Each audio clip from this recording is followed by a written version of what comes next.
Harper Audio presents Every Wild Heart, a novel by Meg Donohue, performed by Nicole, Poole, and Brittany Pressley. Chapter 1.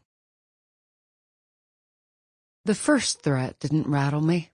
It was Monday after all, and Monday was always the wildest show of the week. The phone lines jammed with callers who had been forced to put a cork in their unwieldy, increasingly combustible feelings for me all weekend long, and were now set to explode. The show's tone mellowed considerably as the week went on, but Mondays? Unpredictable, messy, raw. They were my favorite. "You're on air with Gail Gideon," I said on that particular Monday, leaning into the microphone. "Tell me everything, starting with your name." On the other end of the line there was a woman crying, her hurried flood of speech so garbled that it sounded more like water rushing through a storm drain than words. "Deep breath, caller," I said. "I can't help you if I can't understand you."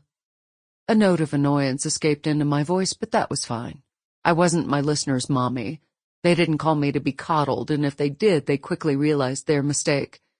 Through the glass partition, the engineering booth was now a beehive, disturbed.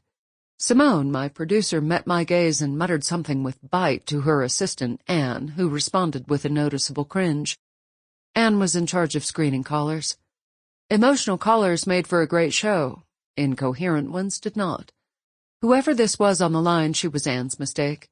Claire, my engineer, tried to pick up the slack by moving her hands over the audio board, apparently in search of a magical dial that could isolate the voice within the caller's sobs. And there it was. Claire had done it. Anne was saved. The caller's voice, still soggy and hiccuping now, too, slipped through my headphones. "Is it really you, Gigi?" For most of my life, only my family and friends had called me Gigi, but when the press latched onto the nickname 9 years ago, my listeners had quickly followed suit. Of all the many strange things that came along with being a public figure, this had proven among the hardest to grow accustomed to. Strangers calling me by the nickname that my parents had given me 40 years earlier.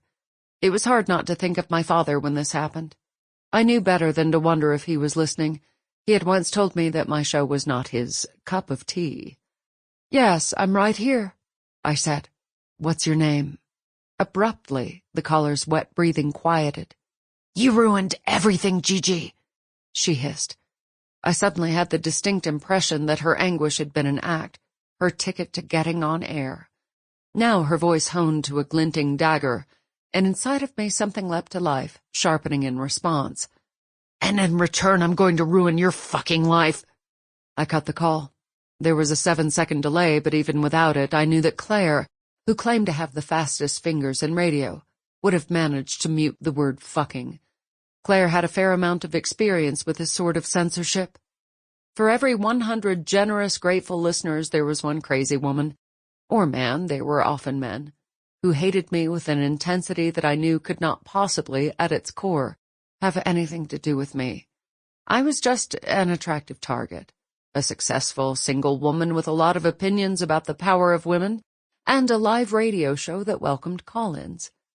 Radio, like the internet, offered a cloak of anonymity that suited harassers perfectly.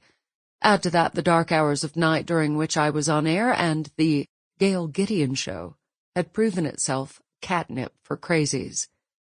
Simone and I usually let those sorts of calls roll for as long as we could, well aware that Martin Jansen, Talk 960's program director, loved angry listeners. Whenever Martin heard that we'd received a threatening phone call, he'd do this overexcited blinking thing, like he was having trouble seeing around all of the advertising money that was piling up in front of him.